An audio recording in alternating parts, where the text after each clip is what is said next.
The kids are dismissed. To all the kids, y'all dismissed.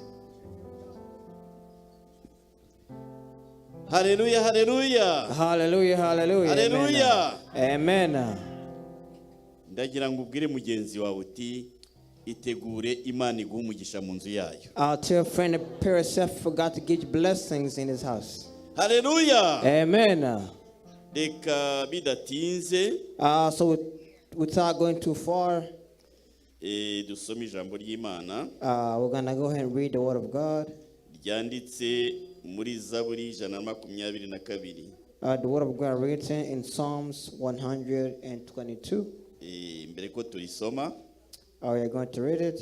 Ndashimira umushumba n'abagenzi banjye. I want to thank the pastors alongside with the other cabinets. neza kumpa akanya ngo mvuge ijambo ry'Imana. For they had trust in me as I could preach before the congregation. Ndashimira n'Imana yaduhaye uburyo bwo guterana imbere yayo umunsi wa And I thank God for God has given us a way for us to gather in one place. Ku minsi yabaye ejo ibihe byabaye ejo n'ejo bundi kumvaga bica intege ko because for the past few days the weather was not good, so we kind of had lost hope a little bit. Kuba twateranye rero ni impano Imana yaduhaye. So for us to get the opportunity to gather together this morning is because of God's grace. Ndagira ngo dusome muri Zaburi y'122. So we're going to read again Psalms 122.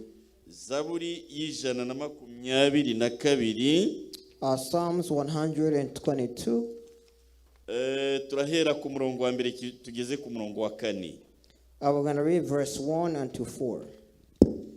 Ndagira ngo rero mwaruma dufashe kuasoma. We're going to ask the evangelists to help us with the readings. Dusome mu izina rya Yesu. Abatarahabona ni Zaburi y'122 guhera ku murongo wa mbere kugeza ku murongo wa 4. Inomero zo mu Kirundi Bibiliya nini na majana ndwi na kabiri. Haravuga ngo indirimbo yo mwiduga ni ya Dawidi. Naranezerewe hamwe bambwira bati tugende tuje ku ngoro y'Uhoraho. Kabiri, ibirenge byacu bihagaze mu birimba byawe ewe Yerusalemu. Gatatu, Yerusalemu wubatswe nk'igisagara cy'icomeke. Kane, aho imiryango ikukira niyo miryango y'Uhoraho ngo bibe igishinga ntahe ku Bisirayeli kandi bashime izina ry'Uhoraho. Amen. Amen. Again, in Psalm 122, verse 1 to 4, we're going to read in English. I rejoice with those who say unto me, let us go to the house of the Lord. Our feet are standing in the gate, O Jerusalem. Jerusalem is built like a city that is closely compacted together. That is where the tribe go up, the tribe of the Lord, to praise the name of the Lord according to the statutes given to Israel. Amen. Amen. Hallelujah. Amen. Reka nongereho nundi murongo. I'm going to add another verse. Ariko handa hasoma. But I'm going to read it myself. Haravuga ngo ni Zaburi ya 184 duhere ku murongo wa mbere tugeze ku murongo We're going to read from there Psalms 84 tugeze ku murongo wa 11. 84 verse 1 until 11. Zaburi ya 184 again Psalms duhere ku murongo wa mbere tugeze ku murongo wa 11. Again Psalms chapter 84 verse 1 to 11. Ndabona imirongo yose imeze kimwe.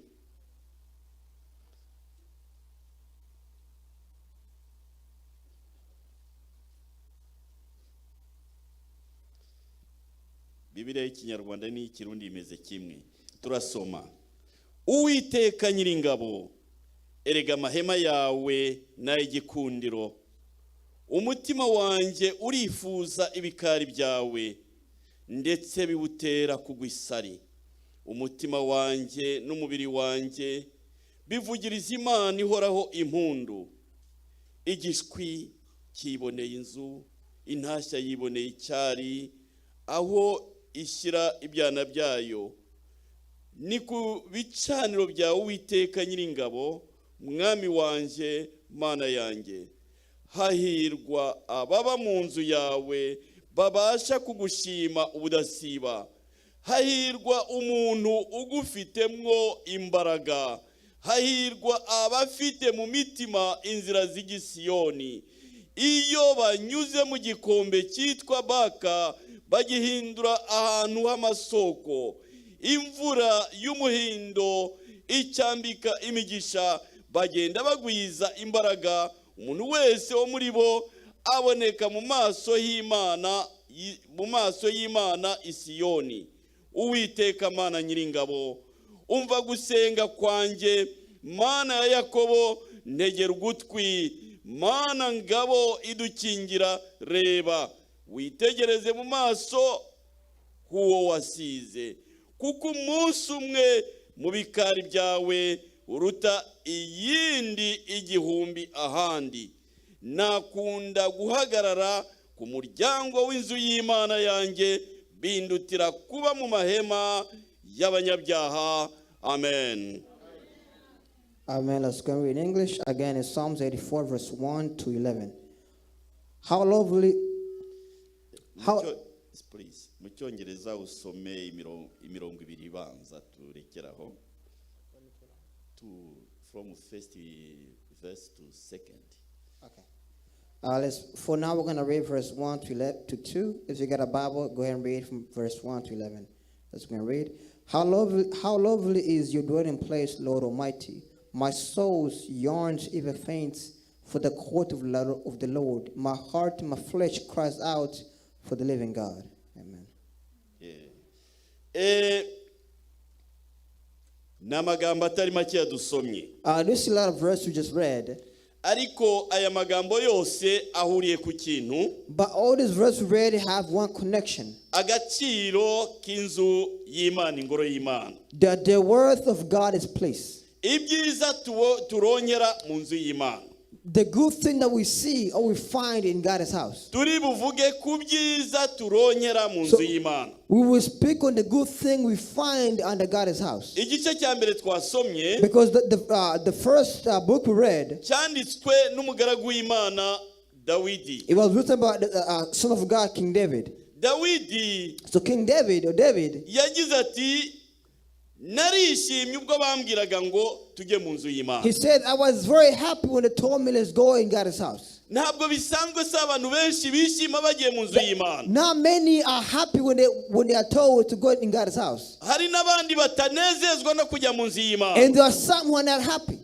Nubwo baba batuye hafi y'urusengero, even though they live close to the church, nubwo baba batari kure, even though they don't live far away, ariko ntibishima kujya mu nzu y'Imana. But they are not happy to attend God's services. Ubu ntutangazwe ko hano hafi yacu hari abantu benshi batuye. Do not be shocked that many who are close to us, kandi bashobora no kumva ururimi dukoresha, and they live close to us, they can understand our language, ariko ntibajye mu nzu y'Imana. But unfortunately they do not go in God's house. Reka turebe Dawidi kuki yavuze ko yishimye kujya mu nzu y'Imana. Let's see exactly what did David say that I was happy when I was told to go in God's house. Dawidi kuva akiri umwana mutoya, because David as a kid, yagize inarabibonye.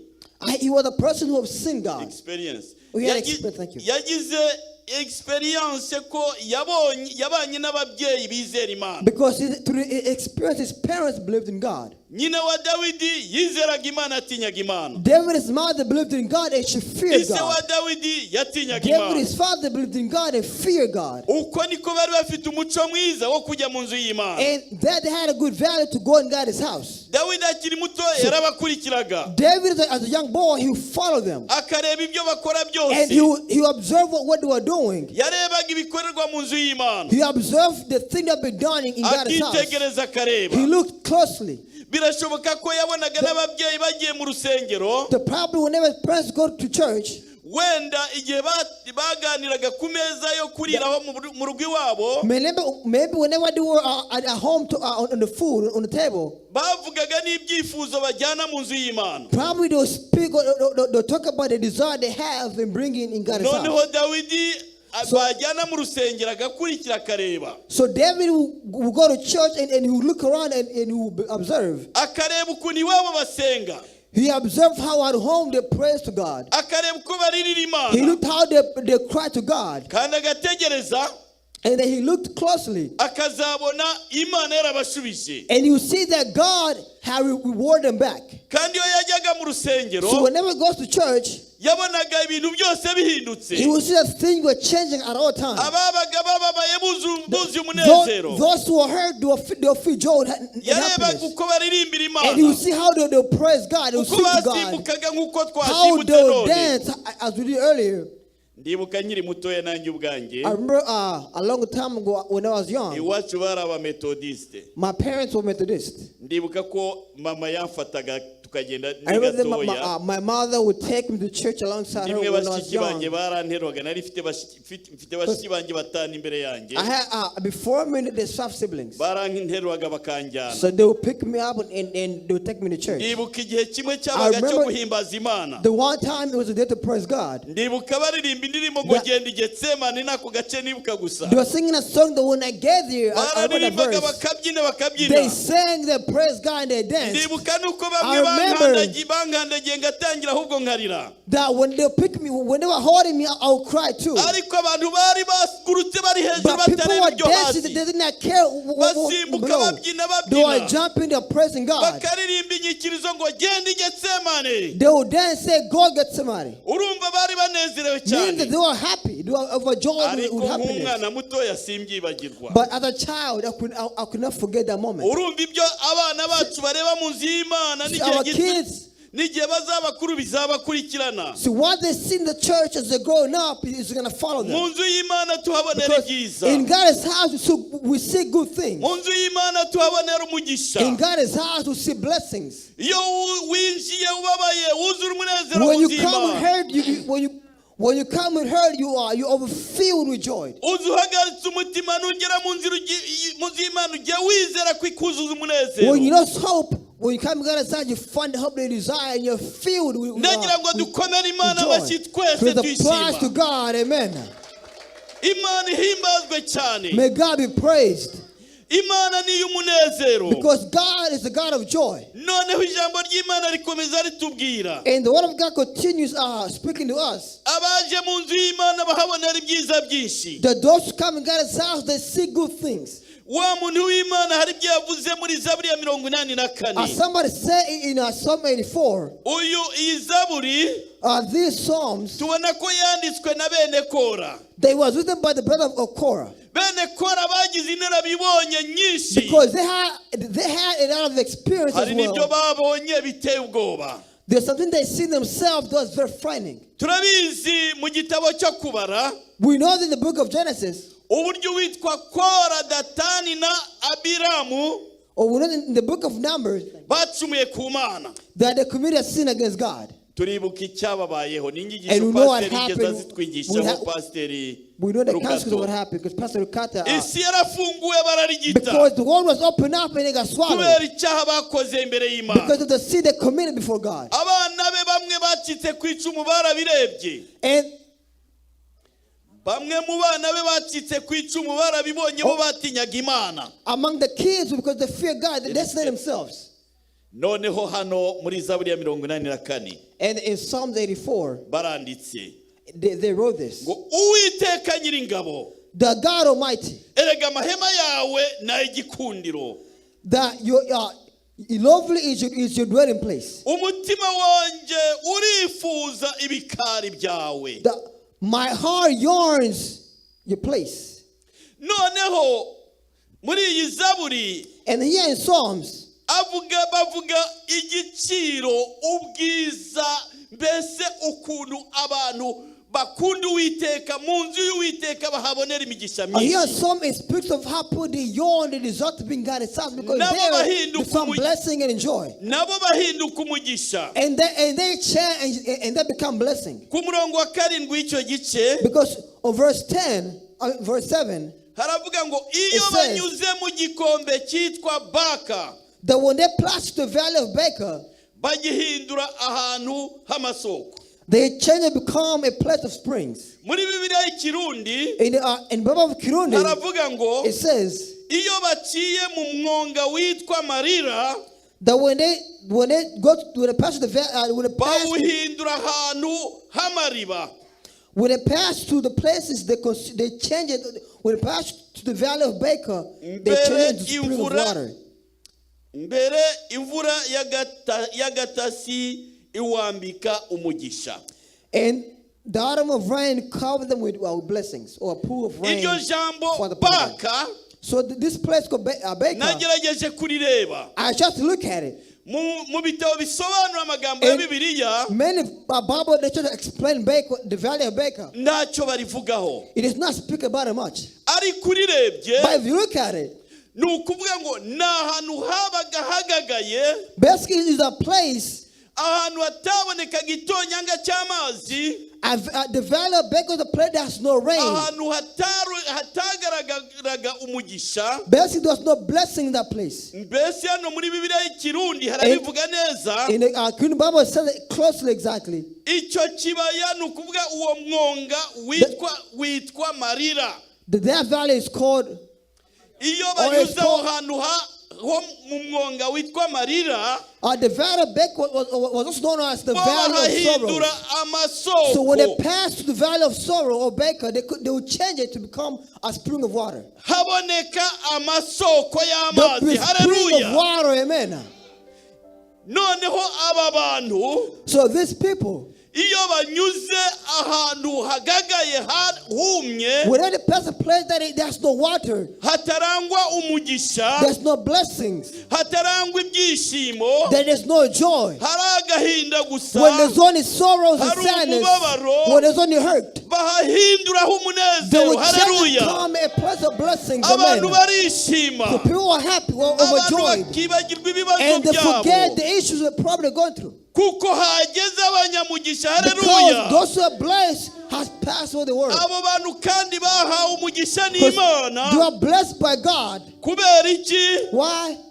Kuko ari ab'Imana. Because they are for God. Yesu nawe abyongeraho And avuga this ngo God said, muri Luka igice cya 12 umurongo wa 32, muri Luka igice cya in Luke 12 chapter ku murongo wa 12, verse 32, ngo wa mukumbi muto we ntutinye kuko so yishimira kuguha ubwami. the offer, do Haleluya. not fear not, because your Father is of kingdom, is the King. Noneho mu nzu y'Imana So in God's house, naho tubonera umugisha. we see blessings. Reka mbabwire, Let me tell you this. iyo dusomye mu gitabo cyo ku ngoma igice cya When mbere you read Chronicle chapter 1, guhera ku murongo wa 3 kugeza wa 13, verse 1 to 13, tubona umusore wimye, I will see a young man. yari akiri muto cyane, He was still very young. asimbura umwami ufite inarabibonye irenze urugero.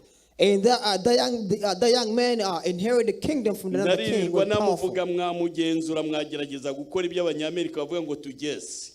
Because whatever they do, they will say yes. Uwo yari umusore wakagenda, Because he was a young man and he would akiri go. muto rwose, As a young man, he would go. wari kumureba mu maso ukabona ari akajene keza mu maso But aranyerera. looking at him, his face showed that he was very honorable and respected. Yashobora gukora iby'ubupfu nk'abandi bose, He could do things like others. yashobora kugenda mu mafiyeri nk'uko abasore He bagenda could walk nk'abandi bose, with style and fashion like other young men. ariko we yibona ko ari zeru. But to him, he considered it to be zero. Arareba So he looked.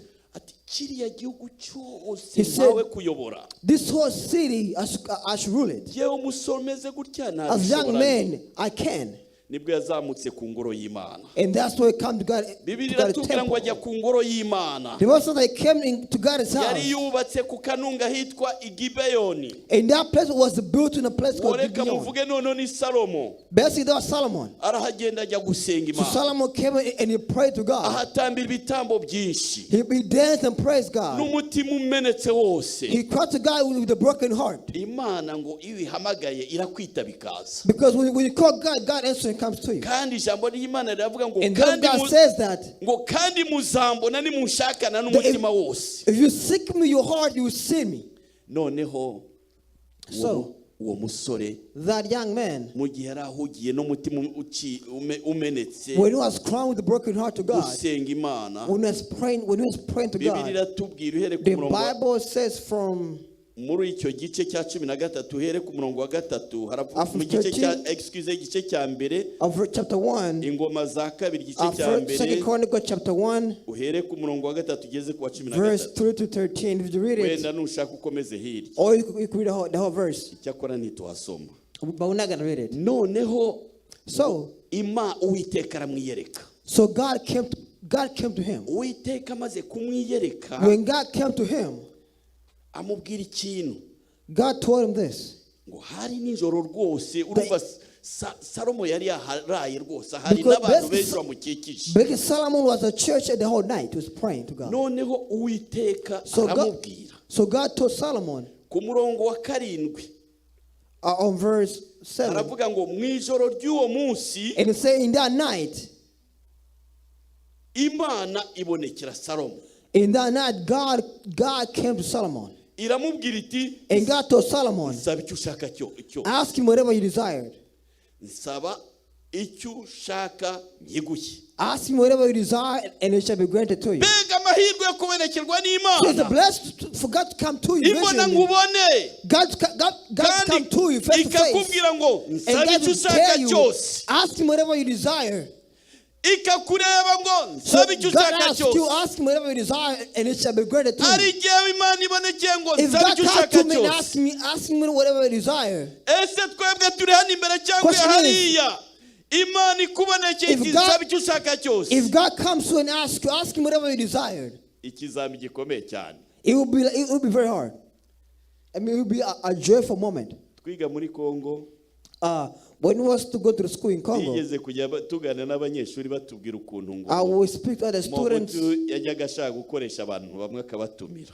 We other students and they tell us how their mom was Yamara saying others. kubatumira And one day invites, ndaguha sheke bavuga sheke blanc sheke itagize icyo umubare yanditse uwiyandikire wo ubwawe. they said that they will be invited. They're going to give them a blank check. Basically, on that check, you put whatever you want. Icyakora ndayisinya. So the thing is, on that We check, you put wandika your name. amafaranga ushaka yose. I put your name on that check and whatever, and however amount you want, and I'm going Iyo to ni sign it. sheke Brahimana yari ihaye Salomo noneho. So God gave Solomon a check, Salomo nsaba icyo ushaka and cyose. God said, Solomon, ask him whatever you want. Ese ari we watsaba iki? Question is, if it was you, what would you have asked for? Umuntu agarangaranga. Because you start to look. Hari uwo duturanye ujya untera ibibazo. Maybe there's somebody who's close to me. Nasaba ko uwo nguwo Imana imukubita. I want God maybe to beat them up. Hari undi ufite imodoka nziza Or cyane. somebody has a good car. Kuki ndasaba imodoka nayo? Why can I not ask for a car too? Ndi mu kazu gatoya ndashaka I live in inzu a nziza small cyane. house. I need a bigger house. Ngibyo ibintu bijya biza mu mutima This is a thing that will come into the heart of a human being. ariko Salomo But Solomon agira ubwenge ku buryo Imana Solomon was wise. Imana yari itegereje kumva ibyo Salomo asaba. So God was wanting to see what Solomon was going to ask for. Erega Imana niyo nkomoko y'ubwenge. Because God is a source of Iyo wisdom. tubwiye ishaka nuko kumva ko natwe tuvuga n'amagambo y'ubwenge. Because when God said this, God wants to see answer that has wisdom in it. Tutajyana feelings zacu. Without saying things without our feelings. Dutekereza n'ubwenge. Haleluya. But to think and respond. Noneho Salomo arahindukira So Solomon looked back and he said, Salomo abwira Imana. so Solomon told God, Hepfo ku murongo wa 8 haravuga ngo below verse 8 says, wagire data Dawidi imbabazi nyinshi. he said that you forgave my father, you forget David, Ungira umwami mu cyimbo cye. and you made me a king in his place. None Uwiteka Mana isezerano wasezeranije data Dawidi rikomezwe. Ni igice cya mbere cyo ku ngoma. Again, it was 2 Chronicles chapter 1. Noneho sindi kugisoma ndi kugenda mvuga ibitekerezo ku murongo. I'm not reading now, I'm just saying part by part. Ku murongo wakena ngo none Uwiteka Mana isezerano wasezeranije data Dawidi rikomezwe kuko ungize umwami w'abantu bangana n'umukungugu w'isi ubwinshi. Nuko rero none ndagusaba kumpa ubwenge n'ubuhanga kugira ngo ntambagira igihugu cyanjye niyereka abantu, ninde wabasha gucira imanza abantu bawe bangana batyo? Amen. Haleluya. Amen. Amagambo y'ubwenge. These are the words of a wise Yabonye person. ko ayobora abantu benshi. Because he said that he was leading a lot of people. Mwitonde. Careful. Iyobora abantu benshi. When you are leading a lot of people, haba harimo n'abakurusha ibitekerezo. Many are smarter than you. Haba harimo n'abakurusha ubwenge. Because many are wiser than you. Ujya gufata umwanzuro ngo turebe uburyo ufata. Because you make a decision to say, let's see what they're going to do. Ndetse hari n'abaza bakubaza ibibazo ariko bagira ngo bagutega imitego. Some can ask questions because they're seeking to make mistakes. Salomo yarabayoboraga. So Solomon was leading all these people. Kuko Imana igutoranije, because when God chooses you, it's not because you're bigger than others, ariko hari Imana ijya but rather God is something that sits in you. Igutoranye ko yarebye umutima wawe. God chose you because He has seen your soul in your heart. Imana itoranije umuntu. When God said that, when God chose ntuzamurebe ngo ni munini, don't think they're bigger than you. ntuzamurebe ngo ni muto, don't think they're shorter than you. ntuzamurebe ngo ntiyize. don't think they're Imana ireba umutima we. Haleluya. God saw their hearts. Amen. God saw the heart of that person, and that's why God chose them. Nicyo gituma uw'Imana itoranije tugomba kumwakirana umunezero ndetse we should accept them with joy knowledge, mbese tukamwemera n'umutima wacu wose, kuko Imana iba yamuduhaye yamaze kumupima yamubonye. Because God has chosen them after He has tested them to see if they are worthy. Noneho Imana yari itegereje kumva Salomo agiye gusaba iki. So God was ready to see what Solomon was going to respond. Imana iramwumvira. So God listened and listened to what Solomon was asking. Ibwira Salomo iti, so God to Solomon, kuko ibyo ari byo biri mu mutima wawe. God said, because that is in your heart. Ntiwisabire ubutunzi cyangwa ibintu cyangwa icyubahiro. You ask for no wealth, no possession or honor. Cyangwa ngo abakwanga bapfe. Nor did you ask for death upon your enemies. Cyangwa kurama. Nor did you ask for immortality. Ahubwo ukisabira ubwenge. But rather you ask for wisdom. N'ubuhanga. And you ask a knowledge. Ngo umenye gucira abantu banjye imanza. To govern my people. Abo nakwimikiye. And I've given. And those who I've given to you. Kumurongo wa 12. Verse 11. Ubwenge n'ubuhanga urabihawe. Haleluya. Therefore wisdom and knowledge shall be given to you. Kandi and nzaguha n'ubutunzi n'ibintu n'icyubahiro. I shall give you wealth, possession, and honor. Bitigeze kubonwa n'umwami n'umwe wo mu bakubanjirije. That no king before you has ever received or got to. Kandi no mu bazagukurikira, and those that come after you, nta uzagira ibihwanye n'ibyawe. Haleluya. Nobody should come close to you. Ngiki gisubizo cy'Imana kwa Salomo. This is God's response to Solomon. Ndagira ngo wadutera akarimbo gatoya gatere mu isegonda imwe gusa. Now ufise wo ginyegeza.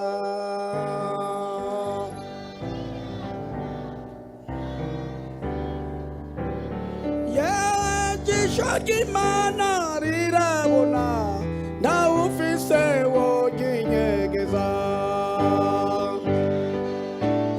Naho wo jikuzimu. Hallelujah. Amen.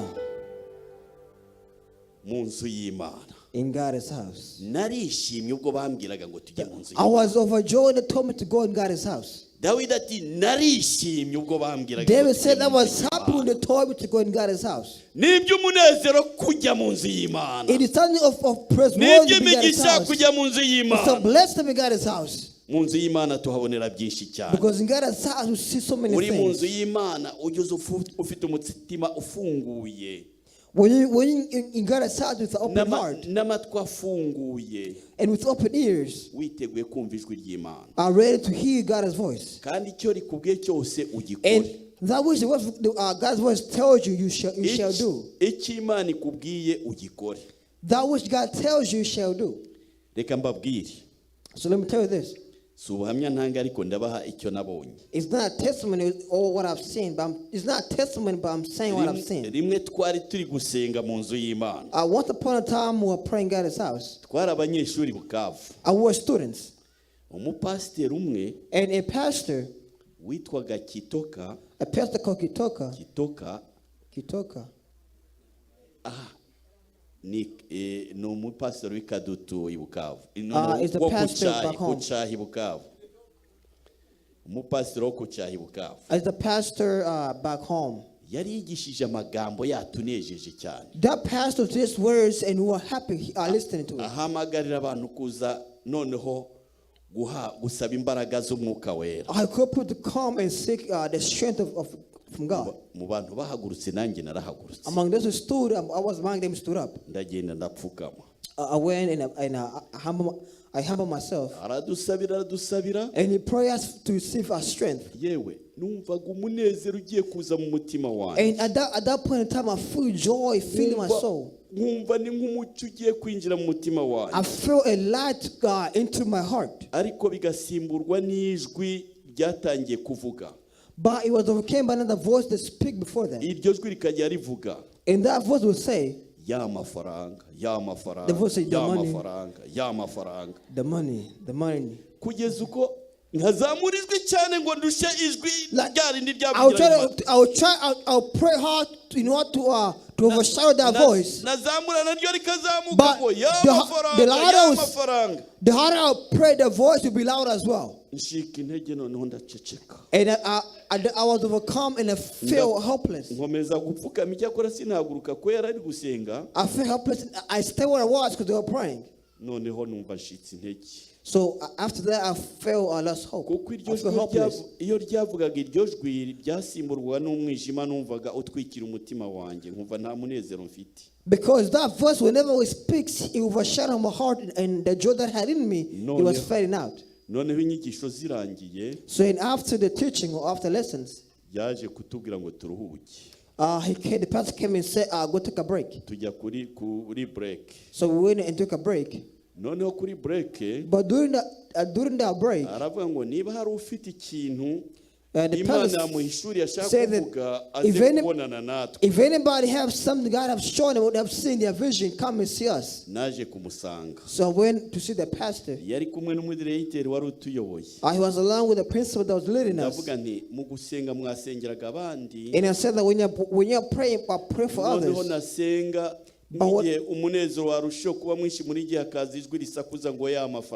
when I was praying, whenever I feel joy, a voice came to me, I shouted out, the money.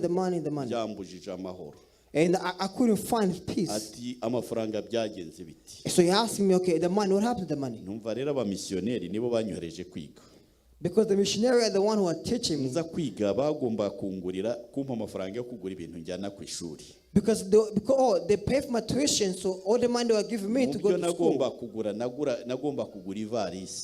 But the thing I wanted to buy, I want to buy a bag. Suitcase. Oh, a suitcase. Thank you. Noneho iyo varisi nagiye kuyigura mbona umucuruzi yayigurishaga ibihumbi 2,500. I want to buy that suitcase that was about $2,000. Ariko arambwira ati noneho wowe ndakugabanyiriza.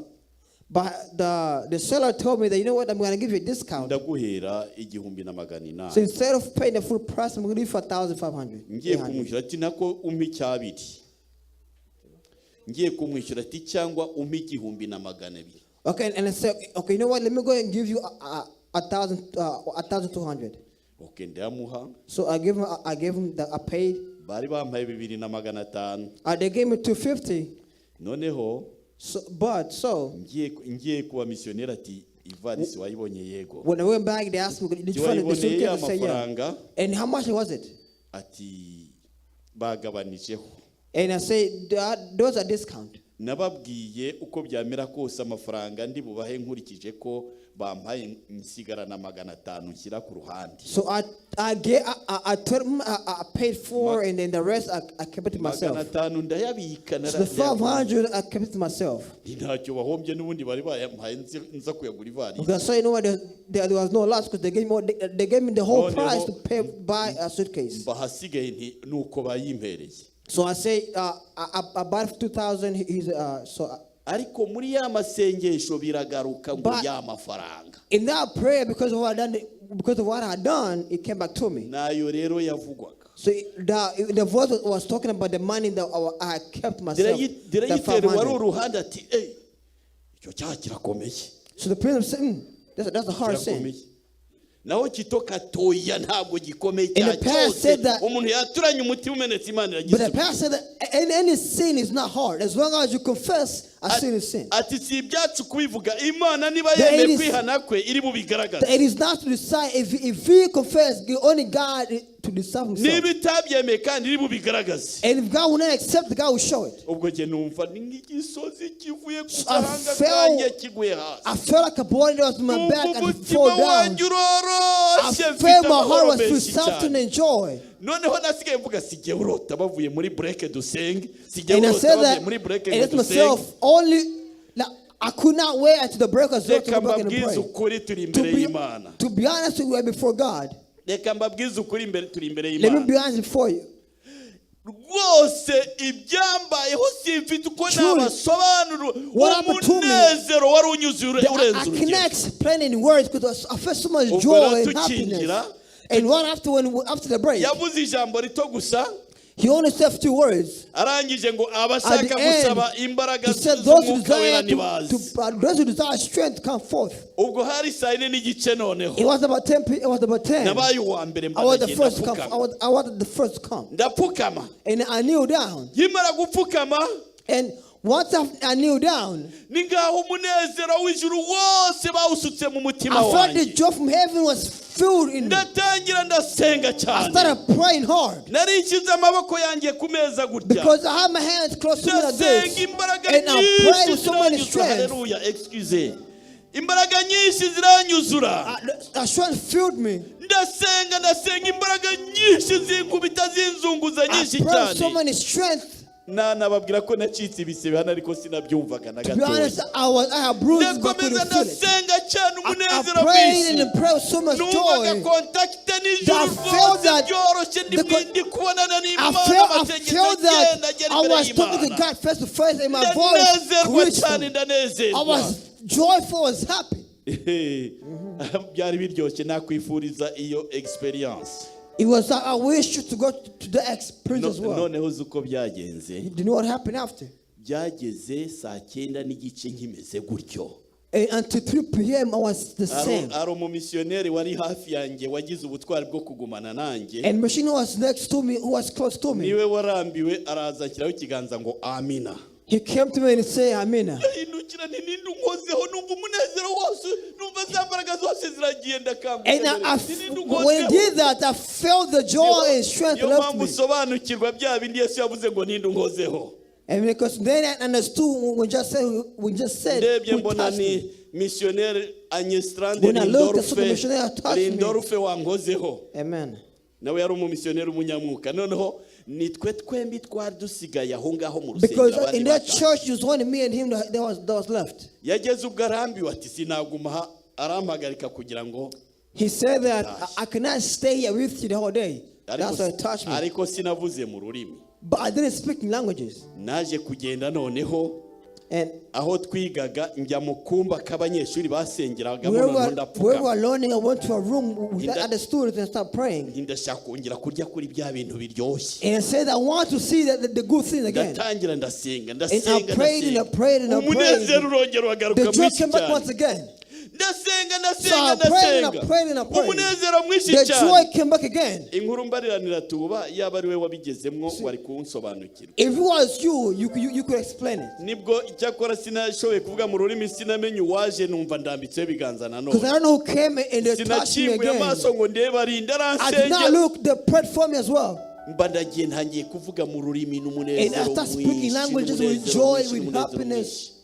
uwo muntu yaje no kwigendera sinongeye kumubona ntiyaje no kumbwira ngo nigiye waje That person kumusengera. came, they never said the word and they left. ntabwo yigeze anyiyerekana gato sinzi They uko never showed Imana themselves. yamwohereje icyakora n'umwe mu banyeshuri wenda wabonye umenyereye ibyo bintu aturiye muntu nkwiriye kumurambikaho ibiganza Because only somebody among my classmates told me that somebody came to it. They Munzu. said they want to go ahead and put their hands on you. mu nzu y'Imana tuhaherwa imigisha Because in myinshi. God's house, there's blessings. Haleluya. Amen.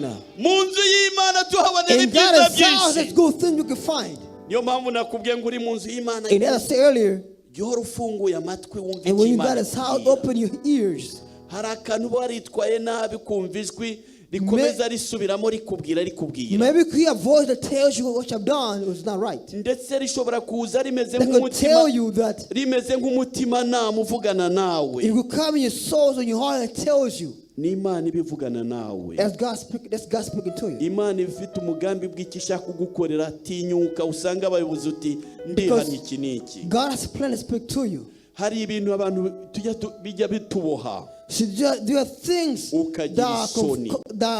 that change us. Ukagira isoni uti bisi nabivuga. And you feel embarrassed, you feel shameful, you cannot say it. But the Bible says, Bibiliya ivuga ngo mwaturaniranire ibyaha mubone gukizwa mubone kubabarira. confess your sins to one another so you can find that to be salvation. Nicyo gituma Imana And that's why yaduhaye God abayobozi. has given us His servants. Nicyo gituma Imana yaduhaye abayobozi. And that's why God has given us His leaders. Ngo batuyobore mu nzira yo gukiranuka. So that they could find us ways to find salvation, abantu to be bajya saved. baza no gusaba imbaraga. I said those who seek our strength, Araza and they come, agapfukama and they kneel down. ngo tumusengera ahabwe So we imbaraga. could pray for them so they could find strength. Niba hari icyaha ufite nta mbaraga z'Imana So ushobora kubona. if there's a sin in you, unfortunately that strength you will Niba not hari see it. icyaha ufite nta mwuka wera ushobora The kukubatiza. Holy Spirit cannot baptize you if there's sin in you. Icyakora uzumva amajwi menshi aza kurega icyaha runaka So what I do wakoze. is you hear so many voices coming to you. Ndetse mu mwanya wo kugira ngo ubatizwe ukabona umwijima mwinshi wuzuye umutima And wawe. when you've been baptized, instead of seeing the light, you see darkness. Icyo gihe ni Imana ibigusiye mu bundi buryo. It is God giving you a way or showing you a way. Irashaka watura ibyaha byawe ngo ubone umugisha. Because God wants you to confess your sins so you could find salvation. Atura ubone umugisha. So confess so you could find salvation. Ni watura And once uzabona you- imbaraga z'Imana. Once you do, you will see God's strength. Navuze byinshi ariko reka ndangirize ku yindi nkuru I say a lot, but let me go and finish with this news or this story y'umuntu wagiriwe neza mu nzu y'Imana. of this person that was blessed in God's house. Uwitwa Hana.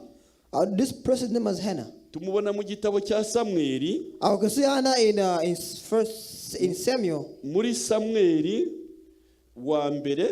1 Samuel. Ndetse icyo gice cyose ushatse wagisoma usome n'igice cya kabiri cya Samweli wa mbere. You can read in chapter 2 as well. Uyu Hana yari afite agahinda nta mwana yari afite. This Hannah had no child. She was in English because she had no child. Yari afite mukeba we w'umunyamubiri. Yari afite mukeba we navuga udakizwa. She didn't have to be. She didn't have salvation physically. Noneho mukeba we yahoraga mute.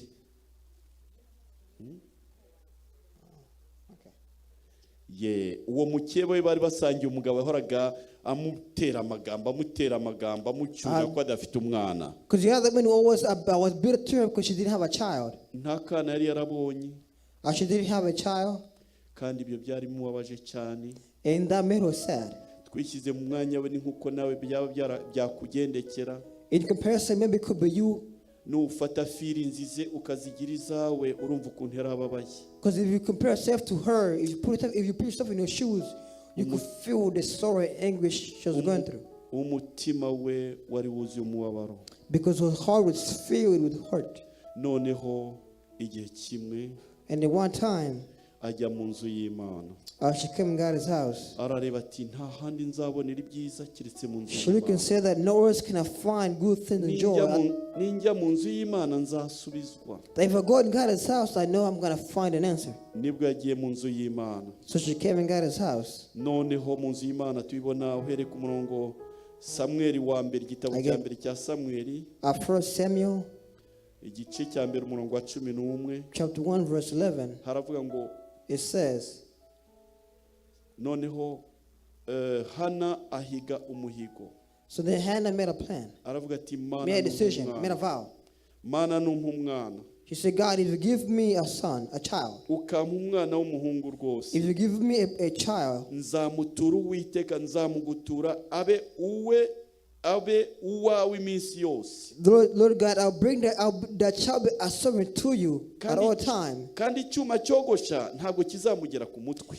And the razor will not touch his head. Akomeza kujya asenga. So she continued praying. Urumva umunyamibabaro wari uri mu rusengero. You know that when you are in anguish, you're in church and you're praying. Yanasengaga atazamura ijwi. She prayed, but she did not raise the voice too high. Ku buryo umutima niwo wasengaga. But her heart was praying. Ukabona iminwa ivuga gusa. And you will see her mouth was moving, but she was not saying. Iminwa inyeganyega. Her mouth was moving, but you could not hear the words. To ijambo ry'Imana ritubwira ngo na Eli aramureba the aramwitegereza. point where even Eli looked at her. Hari uwo mugore. I mean, Eli looked at her and said, "This woman, iminwa ikomeza ibyina. that her mouth is only dancing in God's house." Uwo mugore, uriya mugore yasinze. This woman, maybe she fought. Ariko Hana yasabe yarari kubwira agahinda ke Imana. But Hannah was telling God her anguish. Kandi Imana mu nzu yayo yaramwumvise. Hallelujah. Amen. In God's house, God heard Hannah's prayers. Imana mu nzu yayo yaramwumvise. In God's house, God heard her prayers. Imana ntabwo ifunga amatwi iyo twitakiye. See, God does not close ears whenever we call upon Him. Mu nzu yayo turayisaba In God's house, we ikatwumva. ask and God hears. Iyo twibwiye imibabaro yacu When we yose tell God our Imana anguish, iratwumva. God hears out. Gusa twibwirana umutima rather, wacu umenetse. We tell God our broken souls, broken Kandi hearts. tukabwira ntacyo duhishe. And we tell God without hiding anything. Ubwo nibwo Imana idusubiza. Imana ishimwe cyane. Only then does God respond back. Ibyiza turongera mu nzu y'Imana ni byinshi. There's so many things, there's so many good we can find in God's house. Mbese hari ikikubabaje? Is there any sorrow in you? Fungura umutima wawe mu nzu y'Imana Open your uyibwire. heart in God's house and tell God. Mbese hari ikiguteye agahinda? Is there anything that brings you anguish? Vugira imbere y'Imana. I say before God.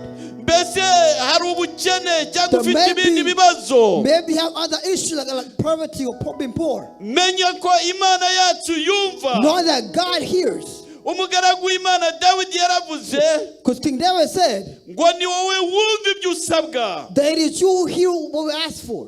Ngo umunyamibabaro yaratatse Uwiteka yumva ijwi rye. That's what said they cried to God and God Kandi heard their arongera ngo prayers. marayika w'Uwiteka bambisha amahema yo kugota And God bamwubaha. as the angel brought down the tents. Kugira ngo yumve ibyo basabwa. So they could hear exactly what they need and what they desire. Ndagira ngo uyu mwanya I'm saying at this moment, at this time, wumve ko twaje imbere y'Imana. I feel that we are before God. Kandi imbere y'Imana tuhabonera ibisubizo byose. And before God, we see an answer. Niba ufite icyifuzo cyawe, If you have a desire, umenye ko Imana iri kumwe nawe. know that God is on your side. Mbese hari icyo Imana yakubwiye? Did God tell you anything? Mbese wumvise ijwi ry'Imana Did you ryongorera mu hear God's mutima voice in wawe? your heart? Kenshi ijwi ry'Imana rivuga ryongorera. Many times God's voice speaks. Ndetse rivuga ari ritoya cyane. It speaks, Ariko rikaza rifite imbaraga softly. nyinshi.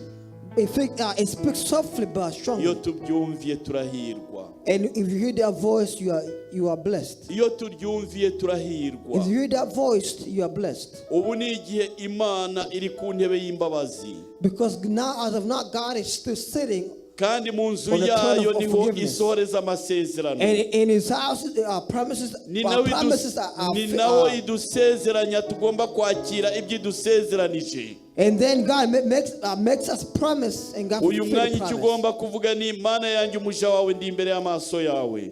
What you could say there is that God, I'm before you, and Mana I am before your yanjye, blessings. Mana yanjye umugaragu Promises. wawe ndi imbere y'amaso yawe. That God, my King, I am before your presence. Ndagira ngo wumve gusenga kwanjye. To hear my prayers. Ndagira ngo wumve ibyo ngusaba. To hear me out and hear what I desire. Imana irumva vuba. And God is quick to hear.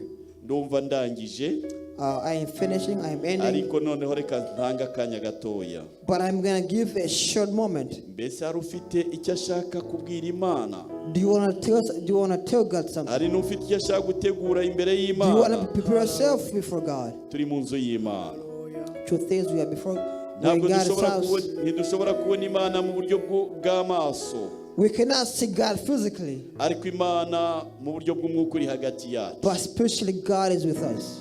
Ushobora nawe ubwawe kuyakira. You can receive God. You can receive God as well. niba hari ukeneye ko tumusengera yaza. If you need prayers, fear not, come forth. Uwumvise ijwi ahaguruke aze.